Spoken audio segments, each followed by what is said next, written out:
Bismillahirrahmanirrahim. Assalamualaikum warahmatullahi wabarakatuh. Perkenalkan, saya Harmila Hadin, NIM 7021199 dari Prodi Kesehatan Masyarakat, Fakultas Kedokteran dan Ilmu Kesehatan, Universitas Islam Negeri Alauddin Makassar. Baiklah, di sini saya akan menjelaskan mengenai anggaran dan penganggaran, mata kuliah pembiayaan dan penganggaran kesehatan. 5 pokok pembahasan yang akan dibahas. Yang pertama, perbedaan anggaran dan penganggaran. Kedua, fungsi penganggaran. Ketiga, tahapan dalam menyusun anggaran. Keempat, pengertian New Public Management. Kelima, perbedaan sektor publik dan sektor swasta.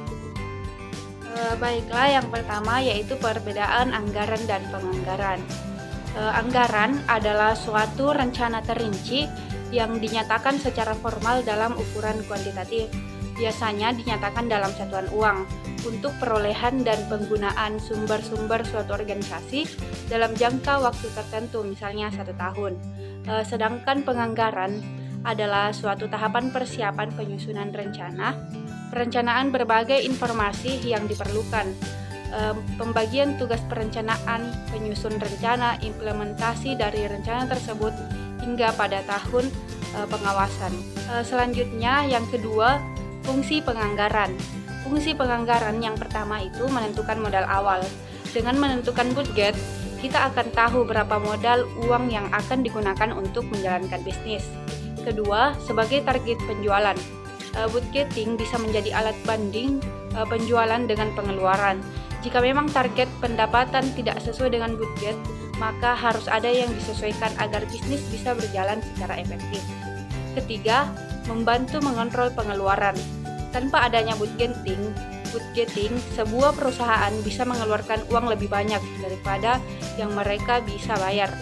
Budget membantu mengurangi risiko bangkrut karena pengeluaran dibatasi.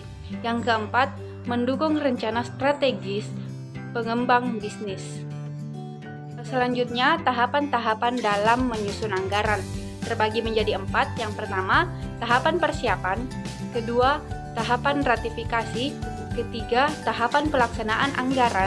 Keempat, tahapan pelaporan dan evaluasi anggaran. Tahapan persiapan. Pada tahapan persiapan anggaran, dilakukan taksiran pengeluaran atas dasar taksiran pendapatan yang tersedia. Dalam persoalan estimasi, perlu diperlihatkan adanya faktor tingkat ketidakpastian. Di Indonesia, proses perencanaan APBD menekan pada pendekatan bottom up planning dengan tetap mengacu pada arah kebijakan pembangunan pemerintah pusat. Yang kedua, tahap ratifikasi. Anggaran tahap ratifikasi, anggaran merupakan tahap yang melibatkan proses politik yang cukup rumit dan berat. Dalam tahapan ini, integritas dan kesiapan mental yang tinggi dan eksekutif yang sangat penting.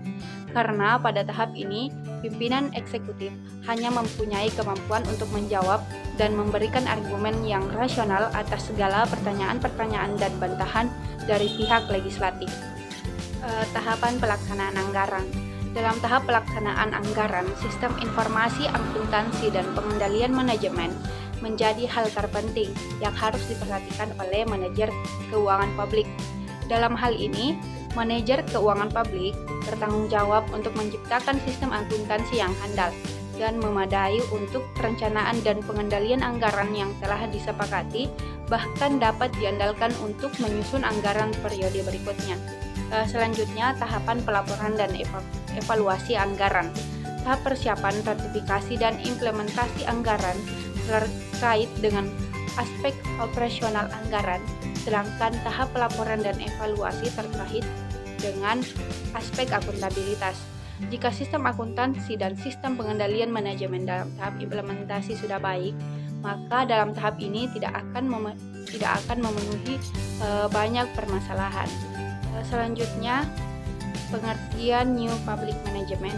New Public Management atau dalam bahasa Indonesia juga dikenal sebagai manajemen publik baru, adalah sebuah pendekatan dalam menjalankan kegiatan pelayanan publik yang diselenggarakan oleh organisasi publik atau pemerintah baik pada level pusat maupun daerah, yang menitikberatkan pada anggapan bahwa manajemen yang dilakukan sektor bisnis lebih unggul daripada manajemen yang selama ini diselenggarakan oleh birokrasi sehingga perlu diganti.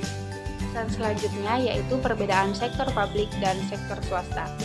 Terdapat 6 perbedaan. Yang pertama itu mulai dari tujuan organisasinya berbeda, kedua sumber pembiayaannya, ketiga pola pertanggungjawaban, keempat struktur organisasinya, kelima karakteristik anggaran dan stakeholder, keenam sistem akuntansi yang digunakan.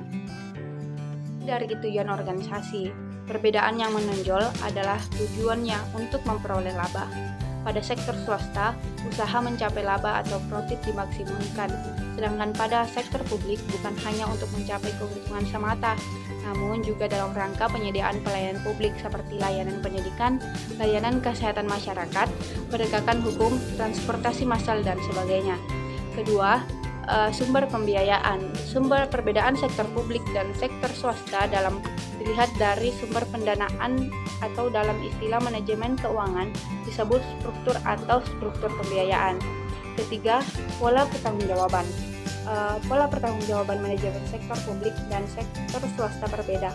Manajemen pada sektor swasta bertanggung jawab kepada pemilik perusahaan pemegang saham dalam kreditor atas dana yang diberikan. Pada sektor publik, manajemen bertanggung jawab kepada masyarakat karena sumber dana yang digunakan oleh organisasi sektor publik dalam rangka pemberian pelayanan publik berasal dari masyarakat. Struktur organisasi. Secara kelembagaan, organisasi sektor publik juga berbeda dengan sektor swasta. Struktur organisasi pada sektor publik lebih bersifat birokratis, kaku, dan hierarki. Sedangkan struktur organisasi pada sektor swasta lebih fleksibel. Karakteristik anggaran dan stakeholder.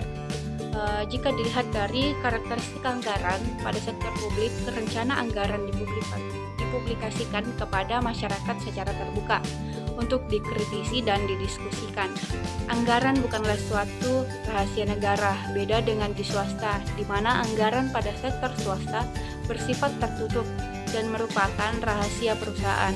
Publik dalam organisasi sektor publik memiliki makna yang berbeda dengan yang dipahami oleh organisasi sektor swasta. Selanjutnya, sistem akuntansi yang digunakan.